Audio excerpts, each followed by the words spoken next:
Good morning everyone. आज का the Hindu हम स्टार्ट करते हैं। आज सबसे इम्पॉर्टेंट आर्टिकल गवर्नर के बारे में है। सुप्रीम कोर्ट ने बोला है governor can not sit on bills passed by the house. देखो गवर्नर क्या होता है, आर्टिकल 163 के अंदर काउंसिल ऑफ मिनिस्टर की एड एंड एडवाइस से काम करता है।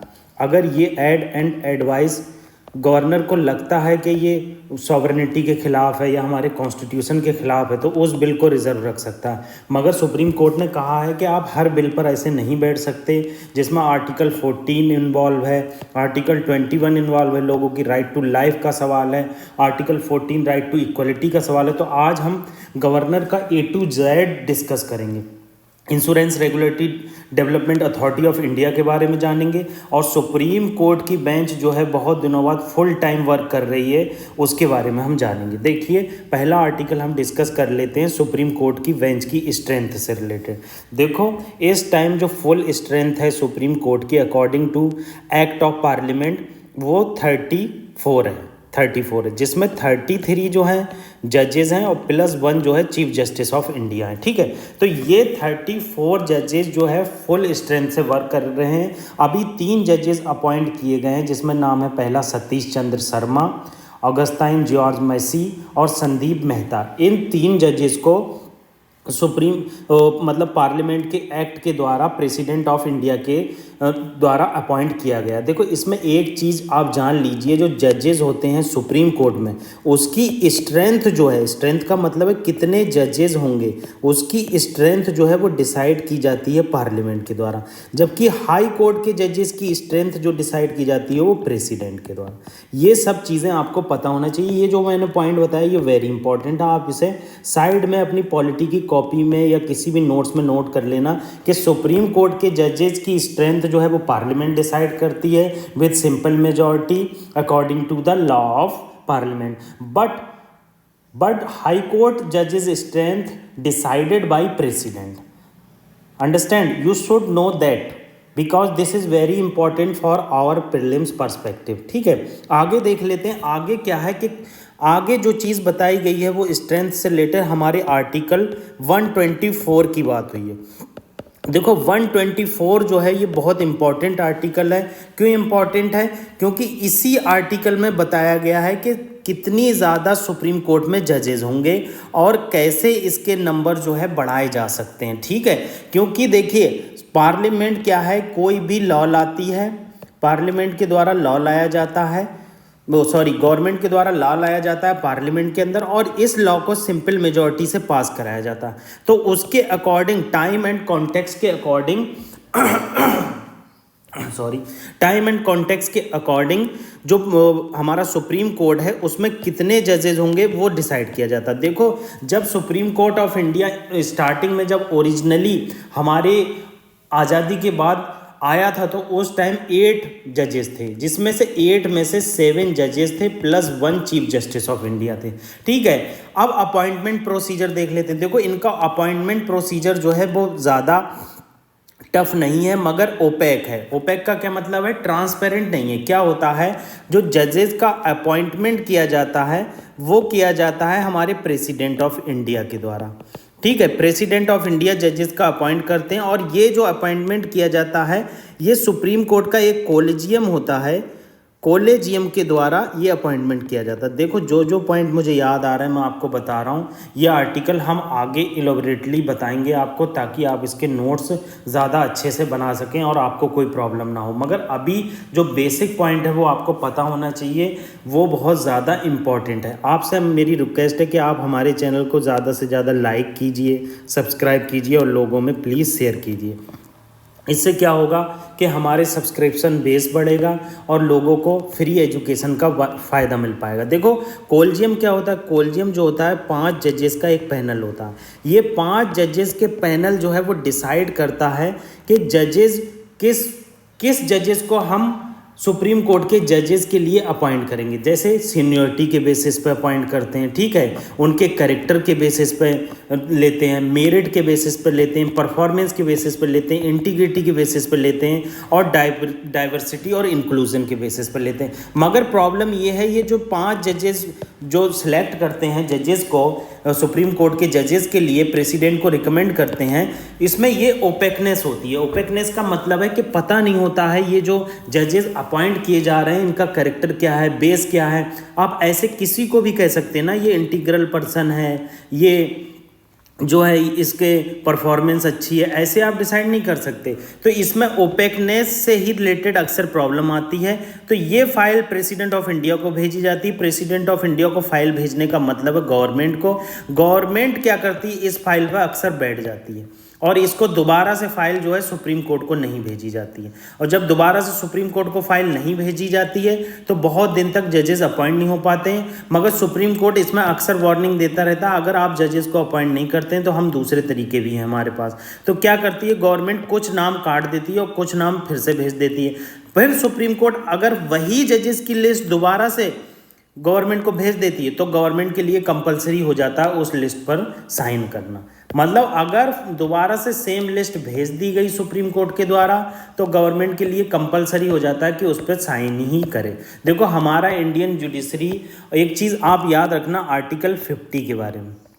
आर्टिकल 50 क्या कहता है, लेजिस्लेटिव एंड जुडिशरी जो है वो अलग अलग है। अलग अलग का क्या मतलब है कि ये जुडिशरी इंटरफेयर नहीं करेगी लेजिस्लेचर में और लेजिस्लेचर इंटरफेयर नहीं करेंगे जुडिशरी में। तो इस तरह से जुडिशरी हमारी वर्क करती है। हमारा इंडिया एक ऐसा कंट्री है जिसे जजेस ही जजेस को अपॉइंट करते हैं। मतलब कोई भी ऐसा सिस्टम नहीं है जिसमें बाहर के अपोजिशन पार्टी के या गवर्नमेंट के मेंबर हों। ठीक है, तो ये हमने एक इम्पॉर्टेंट आर्टिकल जाना जो बहुत इम्पॉर्टेंट था। एक आर्टिकल और डिस्कस कर लेते हैं जो बहुत ज़्यादा इम्पॉर्टेंट है, आज के न्यूज़पेपर में आया है। वो आर्टिकल है वाइब्रेंट विलेजेस प्रोग्राम। देखो वाइब्रेंट विलेजेस प्रोग्राम, ठीक है। ये वाइब्रेंट विलेजेस प्रोग्राम जो है VVP, ये स्टार्ट किया गया है गवर्नमेंट ऑफ इंडिया के द्वारा। इसे स्टार्ट करने के पीछे रीज़न है, देखो ये हमारा प्यारा इंडिया है अगर, तो ये चाइना का, ये नेपाल का बॉर्डर है। तो जो बॉर्डर पर रहने वाले लोग हैं, मान लीजिए यहाँ कुछ लोग रह रहे हैं, ये विलेजेस हैं। अगर ये विलेजेस में अच्छी सुविधाएं नहीं होंगी, मतलब इलेक्ट्रिसिटी का अभाव है, एजुकेशन का अभाव है, इंफ्रास्ट्रक्चर का अभाव है, तो ये क्या करेंगे, विलेज के लोग माइग्रेट कर जाएंगे इंटरनली सिटीज़ में। जब ये माइग्रेट कर जाएंगे तो ये विलेज खाली हो जाएंगे। इसके द्वारा चाइना के द्वारा इस पर इजीली अटैक किया जा सकता है। तो इन विलेजेस को कॉम्प्रिहेंसिवली डेवलप किया जाता है, इम्प्रूव की जाती है क्वालिटी ऑफ लाइफ में, ताकि ये विलेज अच्छे से अपना जीविका उपार्जन कर सके। तो इसी प्रोग्राम को लॉन्च किया गया था हमारे बजट 2022 में। आपको याद रखना है वाइब्रेंट विलेजेस प्रोग्राम जो है बॉर्डर विलेजेस के लिए है, जो हमारे इंडिया के बॉर्डर से मिलते हुए विलेजेस हैं, और ये लॉन्च किया था बजट 2022 में। आप छोटा छोटा अगर पॉइंट नोट करते हैं तो आपको उम्मीद रहेगी कि आप याद रखेंगे। अगर आप कुछ भी लेक्चर में से नोट नहीं करते हैं तो ऑब्वियस सी बात है आप भूल जाएंगे। चाहे आप इतना नोट कीजिए, वाइब्रेंट विलेज प्रोग्राम लॉन्च किया गया बजट 2022 में, और इसका मेन पर्पज़ है बॉर्डर में मैनेजमेंट करना। बस इतना भी अगर नोट कर लेते हैं तो आपको चीज़ याद रहेगी। ठीक है, तो इस तरह से मैंने वाइब्रेंट विलेज प्रोग्राम के बारे में आपको बताया। अगली बात इसमें क्या बताई गई है, इसे गति शक्ति के अंदर मर्ज कर दिया गया। देखो क्या होता है, मान लीजिए ये आपका विलेज है और ये विलेज का रोड है मेन। अब ये रोड कंस्ट्रक्शन द्वारा ministry of road and transport के द्वारा कंस्ट्रक्ट किया गया, national highway authority of India के द्वारा मान लेते हैं ये कंस्ट्रक्ट किया गया। अब फोन लाइन वाले आए, इन्होंने उखेड़ दिया ये, फिर रोड टूट गया। अदर लोग आए, उन्होंने उखेड़ दिया। तो इन लोगों में कन्वर्जेंस हो सके, कोलेबरेशन हो सके, कोऑपरेशन हो सके, कोऑर्डिनेशन हो सके, इसके लिए क्या किया जाता है, एक गति शक्ति प्लान आया जिसमें 16 मिनिस्ट्री को मर्ज किया गया है। उसी में ही विलेज वाइब्रेंट विलेज प्रोग्राम को मर्ज कर दिया गया। तो इसमें बेटर कोऑर्डिनेशन के लिए, ताकि कोई भी इंफ्रास्ट्रक्चर बर्बाद ना हो, कौन सी चीज़ पहले बनना है, फिर उसके ऊपर क्या चीज़ बनना है, इस तरह से ये चीज़ देखी जाती है। अब अगला आर्टिकल हम देख लेते हैं, insurance regulatory development authority of India. देखो क्या हुआ है, जो पॉलिसी होल्डर है, मान लीजिए आप है, मैं हूँ, तो पॉलिसी होल्डर के लिए सिंपल क्लाइंट डेटा शीट बनाई गई ताकि कोई भी इंश्योरेंस कंपनी जो है वो मिसहैप ना कर पाए, लोगों के साथ करप्शन के केसेस ना उभर कर आए, लोगों के साथ गड़बड़ ना कर सके। तो यहीं पर ये चीज़ बताई गई है। देखो क्या होता है, इंश्योरेंस का पेनिट्रेशन हमारे इंडिया में क्यों है, कम क्यों है। आपको मुझे कमेंट बॉक्स में बताना है कि हमारे इंडिया में इंश्योरेंस का पेनिट्रेशन कितना है। तो कम क्यों है, इसका एक रीज़न इम्पॉर्टेंट है कि जो इंश्योरेंस कंपनी है वो लोगों के साथ फ्रॉड करती हैं। क्लॉज एक डाल देती हैं और यहाँ साइन ले लेती हैं, वो बंदा क्लॉज पढ़ता नहीं है। जब वो पैसा लेने जाता है तो उस क्लॉज में लिखा होता है कि भूकंप से अगर आपका घर गिरता है तो आपको पैसा नहीं मिलेगा। तो इस तरह के जो मिसहैप किए जाते हैं, जो मिस इन्फॉर्मेशन दी जाती है, इससे क्या होता है, फ्रॉड के केसेस बढ़ते हैं और इंश्योरेंस का पेनिट्रेशन घटता है। तो insurance development authority of India ने क्या किया है, जो क्लाइंट का डेटा है, सीट है, वो बहुत सिंपल रखी है, ट्रांसपेरेंट रखी है और फेयर डिस्क्लोजर रखा है, ताकि वो ईजिली हर चीज़ को समझ सकें। तो हमारे लिए इम्पॉर्टेंट है insurance development authority of India. देखो ये एक ऑटोनॉमस बॉडी है, मैं आपको पहले भी बताया है, ऑटोनॉमस बॉडी जो वो होती हैं जो अपने फाइनेंशियल रिसोर्सेज खुद मैनेज करती हैं, गवर्नमेंट का डे टू डे इंटरफेरेंस नहीं होता है। ये एक स्टेचुटरी बॉडी भी है जिसे insurance regulatory development authority act 1999 के तहत बनाया गया था। ये इंश्योरेंस सेक्टर को सुपरविजन और रेगुलेट करने के लिए अपेक्स बॉडी है, मतलब इससे ऊपर कोई बॉडी नहीं है। इसका ऑब्जेक्टिव क्या है, पॉलिसी होल्डर को प्रोटेक्ट करना और जो इंश्योरेंस इंडस्ट्री है उनको प्रमोट करना और इंश्योर करना उनकी ग्रोथ को। ठीक है, इसकी मिनिस्ट्री जो है मिनिस्ट्री ऑफ फाइनेंस है, ये चीज़ याद रखना, क्योंकि मिनिस्ट्री ऑफ फाइनेंस थोड़ा अलग सा टर्म्स है, क्योंकि और सारी मिनिस्ट्री हैं, जैसे मिनिस्ट्री ऑफ ये हो गई ग्रीवेंसेस रिड्रेसल, तो वो भी हो सकती। तो आप एक छोटा सा नोट कर लेना, insurance regulatory development authority of India जो है वो आती है मिनिस्ट्री ऑफ फाइनेंस के अंदर। इतना ऐसे नोट कर लेना तो आपके लिए बहुत ज़्यादा इजी हो जाएगा। ठीक है, इसका हेडक्वार्टर हैदराबाद में है। दूसरी चीज़, इसमें 10 मेंबर होते हैं, जिसमें से एक चेयरमैन होता है, 5 फुल टाइम मेंबर होते हैं और 4 पार्ट टाइम मेंबर होते हैं जो गवर्नमेंट ऑफ इंडिया के द्वारा अपॉइंट किए जाते हैं। आपको ये बता दिया, ये रेगुलेशन करती है इंश्योरेंस सेक्टर में, और लॉ और रेगुलेशन को कैसे फाइनेंशियली साउंडनेस रखना है ये अपॉइंट किया जाता है। कोई भी एम्बिग्यूटी ना रहे इंश्योरेंस सेक्टर में, ये चीज़ बताई दी जाती है। ये चीज़ इंपॉर्टेंट, आपको ये याद रखना है कि लाइसेंसिंग और जो नॉर्म्स हैं वो इंटरमीडिएटरी के insurance regulatory development authority of India के द्वारा बनाए जाते हैं। जैसे मान लो इंटरमीडिएटरी किना कहते हैं, ये पॉलिसी होल्डर है रामू, ये रामू हो गया। और इंटरमीडिएटरी कौन सी, एक कंपनी है, मान लेते हैं सी कंपनी है, और ये जो है insurance regulatory development authority of India. अब ऐसी पॉलिसी और ऐसे नॉर्म्स बनाए जाएंगे, लाइसेंस दिया जाएगा, ताकि जो है रामू को कोई नुकसान ना हो सके। तो साउंडनेस बहुत ज़्यादा इंपॉर्टेंट है, मतलब voiceless of voices of voiceless person, मतलब अक्सर ऐसा होता है जो इंश्योरेंस लोग लेते हैं वो बहुत पुअर सेक्टर से होते हैं। ठीक है, तो licence and esteem norms of insurance intermediary, ठीक है, इंटरमीडिएटरी के इंश्योरेंस से रिलेटेड जो है नॉर्म्स बनाए जाते हैं। और प्रीमियम रेट, अक्सर क्या होता है, आपने एक चीज़ देखी होगी, जो इंश्योरेंस कंपनी होती हैं वो प्रीमियम रेट बहुत लेती हैं। प्रीमियम रेट क्या होता है, मान लीजिए आप कह रहे हैं मैं लाइफ इंश्योरेंस लेना चाहता हूँ इस कंपनी के द्वारा, मान लेते हैं सी कंपनी के द्वारा। सी ने कहा पर मंथ आपको 4 लाख रुपए देना पड़ेंगे, एज्यूम कर रहे हैं सिचुएशन, ऐसा 4 लाख कोई नहीं मांगता, चलो 4,000 मान लेते हैं। मगर ये जो प्रीमियम रेट है insurance regulatory development authority of India के अकॉर्डिंग बहुत ज़्यादा, तो इस तरह से प्रीमियम रेट पर भी ध्यान दिया जाता है IRDA के द्वारा। ठीक है, यही चीज़ें बताई गई हैं कि इंश्योरेंस कंपनीज को इंसॉल्वेंट तो नहीं हो रही है, उसके बारे में बताया गया।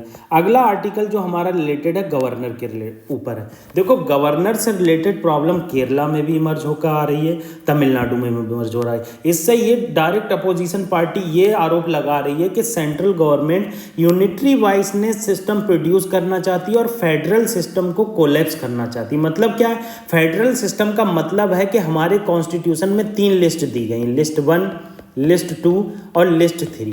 तो लिस्ट 1 में जो है यूनियन सब्जेक्ट है, लिस्ट 2 में स्टेट सब्जेक्ट है और लिस्ट 3 में जो है हमारे कॉन्करेंट सब्जेक्ट हैं, जिसमें से स्टेट एंड सेंटर दोनों लॉ बना सकती है, मगर ओवरऑल लॉ जो प्रिवेल करेगा वो सेंटर का प्रिवेल करेगा। तो स्टेट लिस्ट में जो सब्जेक्ट हैं उस पर अगर कोई लॉ बनाया जाता है स्टेट गवर्नमेंट के द्वारा, और गवर्नर जो है वो एग्जीक्यूटिव हेड होता है, उसके साइन के लिए भेजा जाता है, तो गवर्नर उन बिल्स पर बैठ जाता है। बैठ जाने का मतलब है आप साइन ही नहीं कर रहे हैं, उसको फाइल को रिटर्न ही नहीं कर रहे हैं। तो उस केस में क्या होता है, बहुत ज़्यादा क्राइसिस आ जाता है। जो लोगों ने सरकार चुनी है डेमोक्रेटिक सिस्टम के तहत, उसको बहुत ज़्यादा नुकसान पहुंचता है। तो आज गवर्नर से रिलेटेड ये इंपॉर्टेंट आर्टिकल है। गवर्नर का हम बेसिक चीज़ें देखेंगे। देखो, स्टेट में जैसे सेंटर में प्रेसिडेंट होता है, उसी तरह से सेम पैटर्न में गवर्नमेंट ऑफ स्टेट होती है सेंटर की तरह। गवर्नर क्या होता है? एक कॉन्स्टिट्यूशनल हेड होता है स्टेट का, और एग्जीक्यूटिव पावर जो होती हैं वो गवर्नर में निहित होती हैं। वेस्टेड मतलब निहित उसके अंदर होती हैं। गवर्नर से जो रिलेटेड आर्टिकल हैं वो आर्टिकल 153 से लेकर 167 तक है, पार्ट 6 में जिसका जिक्र है। ठीक है, डील करता है स्टेट के एग्जीक्यूटिव में। गवर्नर जो है वो टिटोलियर हेड होता है। टिटोलियर हेड बोलते हैं मतलब नाम का हेड होता है। काम जो है वो चीफ मिनिस्टर के द्वारा किए जाते हैं। रियल हेड गवर्नमेंट का और काउंसिल ऑफ मिनिस्टर का जो चीफ मिनिस्टर होता है, चीफ मिनिस्टर ही रिकमेंड करता है बहुत सारे मिनिस्टर को अपॉइंट करने के लिए गवर्नर को, तो उसमें गवर्नर कुछ नहीं कर सकता। दूसरी चीज़ क्या है कि गवर्नर के द्वारा बहुत सी फाइल्स पर साइन किए जाते हैं। अगर वो फाइल्स पर साइन नहीं किए जाएंगे तो वहीं की वहीं अटकी रहेंगी। गवर्नर को एजेंट ऑफ सेंट्रल गवर्नमेंट भी कहा जाता है, क्योंकि इसे प्रेसिडेंट के प्लेजर से अपॉइंट किया जाता है। प्रेसिडेंट का प्लेजर जो होता है वो इंपॉर्टेंट होता है। क्या होता है? प्रेसिडेंट डिसाइड करता है कौन गवर्नर होगा, कौन नहीं होगा, कितने साल के लिए होगा। वैसे नॉर्मली गवर्नर का टर्म 5 साल होता है, मगर प्रेसिडेंट इसे कभी भी बढ़ा सकता है। आप प्रेसिडेंट का मतलब समझिए सेंट्रल गवर्नमेंट, क्योंकि प्रेसिडेंट जो वर्क करता है वो central government, council of minister जो सेंट्रल गवर्नमेंट की होती है, उसके एड एंड एडवाइस पर वर्क करता है। ठीक है, तो इसका मतलब ऑफिस ऑफ गवर्नर का 2 रोल होते हैं। एक तो स्टेट में देखना कि किस तरह से वर्क करना है, दूसरी चीज़ क्या देखना कि आप सेंटर के एजेंट हो। ठीक है, और जैसे सेंटर में वाइस प्रेसिडेंट होता है, उस तरह से वाइस गवर्नर स्टेट में नहीं होता है। अब हिस्टोरिकल बैकग्राउंड देख लेते हैं गवर्नर का, जो इम्पोर्टेंट है। 1858 में क्या हुआ, जो एडमिनिस्ट्रेशन था इंडिया का, वो ईस्ट इंडिया से कंपनी से चुनकर ब्रिटिश क्राउन के पास आ गया। क्यों आ गया? आपको पता होगा 1857 की क्रांति, जिसे वीर सावरकर ने फर्स्ट इंडिपेंडेंस कहा, वार ऑफ फर्स्ट इंडिपेंडेंस कहा। उसमें क्या हुआ कि ईस्ट इंडिया कंपनी के हाथों से सारी एडमिनिस्ट्रेशन पावर छिन गई, ब्रिटिश क्राउन के पास आ गई। क्राउन ने क्या किया? प्रोविंसेस में गवर्नर अपॉइंट किए, जो एजेंट होते थे क्राउन के और अंडर वर्क करते थे गवर्नर जनरल के। गवर्नर जनरल बड़ा होता था गवर्नर से। अब मॉन्टेग्यू चेम्सफोर्ड रिफॉर्म आया 1919 में। 1919 में क्या किया गया? गवर्नर को इनसिग्निफिकेंट पावर दे दी गई ताकि वो अच्छे से वर्क कर सके। गवर्नमेंट ऑफ इंडिया एक्ट 1935 में क्या हुआ? प्रोविंशियल ऑटोनॉमी आ गई। प्रोविंशियल ऑटोनॉमी क्या हो गया? इनके सब्जेक्ट डिसाइड हो गए, ये अपने सब्जेक्ट पे वर्क करेंगे, अपना बजट लाएंगे, अपना एडमिनिस्ट्रेशन देखेंगे, अपना टैक्स सिस्टम लाएंगे। गवर्नमेंट ऑफ इंडिया एक्ट 1935 में प्रोविंशियल ऑटोनॉमी दे दी गई, और गवर्नर जो है वो एड और एडवाइस से वर्क करने लगा काउंसिल ऑफ मिनिस्टर की। देखो, यहाँ से ये चीज़ आई है। आज़ादी के बाद हम जो है इस चीज़ को फॉलो करते हैं, गवर्नमेंट ऑफ इंडिया एक्ट 1935। देखो, यूपीएससी के द्वारा कुछ भी क्वेश्चन पूछा जा सकता है। अगर आपको लगता है कि बहुत ईजी क्वेश्चन आएगा, गवर्नर का पूछेगा, तो ये देखो कितना इंपॉर्टेंट है। ऐसे पूछ सकता है, गवर्नमेंट ऑफ इंडिया एक्ट 1935 में प्रोविंशियल ऑटोनॉमी दी गई और गवर्नर को पास पावर हुई कि वो एड और एडवाइस से काम करेगा काउंसिल ऑफ मिनिस्टर की। ठीक है, वही हमने जो है आज़ादी के बाद सिस्टम एक्सेप्ट किया, तो बिल्कुल सही हो जाएगा आपका आंसर। ठीक है, आगे क्या बताया गया है? कॉन्स्टिट्यूशनल पोजीशन बताई गई है। देखो, कॉन्स्टिट्यूशनल पोजीशन क्या है? कुछ मैटर में गवर्नर काउंसिल ऑफ मिनिस्टर की एड और एडवाइस से वर्क करता है, मगर कुछ मैटर जो होते हैं वो उसके डिस्क्रिशन पे वर्क करता है। डिस्क्रिशन क्या मतलब है? देखो, मान लो कोई बिल सॉवरेनिटी का उल्लंघन करता है। मान लीजिए एक बिल आया, उत्तराखंड गवर्नमेंट लाई, एज्यूम सिचुएशन कर लेते हैं, जिसमें कहा गया कि चाइना के लोगों को अंदर आने की इजाज़त दी जाएगी कुछ घंटे के लिए। वहीं ये गलत हो जाएगा और गवर्नर इस बिल को प्रेसिडेंट के लिए रख लेगा। जब ये बिल प्रेसिडेंट के लिए रखा जाएगा तो इसी को हम कहते हैं डिस्क्रिशनरी पावर। गवर्नर के पास कुछ डिस्क्रिशनरी पावर होती है। इस डिस्क्रिशनरी पावर में गवर्नर प्रेसिडेंट रूल भी रिकमेंड कर सकता है स्टेट में, ठीक है। इसमें एडवाइस नहीं लेता है मिनिस्टर की, ठीक है। आर्टिकल 154 में क्या बताया गया है, गवर्नर की एग्जीक्यूटिव पावर के बारे में बताया गया है, जो निहित होती है गवर्नर के पास। कोई भी फाइल, कोई भी साइन जो होते हैं वो गवर्नर के द्वारा किए जाते हैं, तभी वो आगे बढ़ते हैं। आर्टिकल 163 कहता है कि जो काउंसिल ऑफ मिनिस्टर हैं, जिसे चीफ मिनिस्टर हेड करते हैं, उनकी एड और एडवाइस से गवर्नर वर्क करेगा, एक्सेप्ट कुछ डिस्क्रिशनरी पावर। डिस्क्रिशनरी पावर कुछ कैसे हो गई, जैसे चीफ मिनिस्टर को अपॉइंट करना in the situation of no one head, मतलब कोई भी किसी के पास मेजॉरिटी नहीं है, उस केस में क्या करता है गवर्नर, चीफ मिनिस्टर को अपॉइंट कर देता और उस पार्टी से कहता है आप मेजॉरिटी प्रस्तुत करिए लेजिस्लेटिव असेंबली में। ये हो गई आर्टिकल 356 के अंदर प्रेसिडेंट रूल लगना, ये डिस्क्रिशनरी पावर हो गई। ऐसी बहुत सारी गवर्नर के पास डिस्क्रिशनरी पावर होती है। ये आप याद रखिए, प्रेसिडेंट के पास कोई भी डिस्क्रिशनरी पावर नहीं होती, ये यूपीएससी पूछेगा 110% ऐसे क्वेश्चन पूछता है। प्रेसिडेंट के पास कोई भी डिस्क्रिशनरी पावर नहीं होती। आर्टिकल 164 क्या कहता है, जो लेजिस्लेटिव असेंबली चूज की गई है उसकी कलेक्टिव रिस्पॉन्सिबिलिटी होगी लेजिस्लेटिव असेंबली के लिए। मतलब स्टेट में जो गवर्नमेंट चूज हुई है उसकी कलेक्टिव रिस्पॉन्सिबिलिटी होगी लेजिस्लेटिव असेंबली के लिए, ठीक है। जैसे पार्लियामेंट की लोकसभा में होती है, मतलब जो गवर्नमेंट होती है सेंट्रल गवर्नमेंट, उसकी रिस्पॉन्सिबिलिटी लोकसभा के प्रति होती है। अब प्रेसिडेंट और जो है गवर्नर की डिस्क्रिशनरी पावर में क्या डिफरेंस है, देखो मैंने आपको बताया कि गवर्नर के पास कोई भी डिस्क्रिशनरी पावर नहीं होती। आप यहाँ देखो पढ़ लो, no such possibility has been envisaged for the president. क्या हुआ, 42nd कॉन्स्टिट्यूशनल अमेंडमेंट एक्ट आया। इसमें क्या किया गया, जो मिनिस्टर एडवाइस देंगे सेंट्रल गवर्नमेंट के वो प्रेसिडेंट को मान्य होंगे, उनके लिए कोई भी डिस्क्रिशनरी नहीं होगी, जैसा कि गवर्नर के केस में है, ठीक है। ये चीज़ बताई गई, ये आप देख लो। गवर्नर से रिलेटेड एक इंपॉर्टेंट पॉइंट है, 7th कॉन्स्टिट्यूशनल अमेंडमेंट एक्ट आया 1956 में। इस एक्ट में डिसाइड हुआ कि प्रेसिडेंट एक या दो स्टेट, मतलब 2 और मोर स्टेट के प्रेसिडेंट हो सकते हैं, मतलब गवर्नर हो सकते हैं। मान लो कोई गवर्नर है यहाँ का मुंबई महाराष्ट्र का, वही गवर्नर हो सकता है अंडमान एंड निकोबार का। मतलब 2 जगह एक गवर्नर काम कर सकता है, ठीक है। आगे क्या बताया गया, टर्म बताया गया। देखो गवर्नर का टर्म जो है प्लेजर ऑफ प्रेसिडेंट पर होता है, मैंने आपको बताया ये आर्टिकल 156 के अंदर दिया है। प्रिस्क्राइब किया गया 5 ईयर, मगर प्रेसिडेंट जब चाहे इस गवर्नर के टर्म्स को बढ़ा सकता है अगले 5 साल के लिए, और जो रिजिग्नेशन गवर्नर को दिया जाता है वो प्रेसिडेंट को दिया जाता है, याद रखना। ये चीफ मिनिस्टर को नहीं दिया जाता है, chief justice of high court को नहीं दिया जाता है। जो गवर्नर अपना रिजिग्नेशन देता है वो प्रेसिडेंट ऑफ इंडिया को देता है, ठीक है। सरकारिया कमीशन जो सेंटर और स्टेट के रिलेशन के लिए आई थी 1987 में, 1987 में सरकारिया कमीशन ने कहा था जो अपॉइंटमेंट होगा गवर्नर का वो इस तरह से होना चाहिए कि जो स्टेट है उसमें इम्पार्शियलिटी रहे, कोई पार्शियलिटी ना हो पाए, वो इमिनेंट पर्सन होना चाहिए।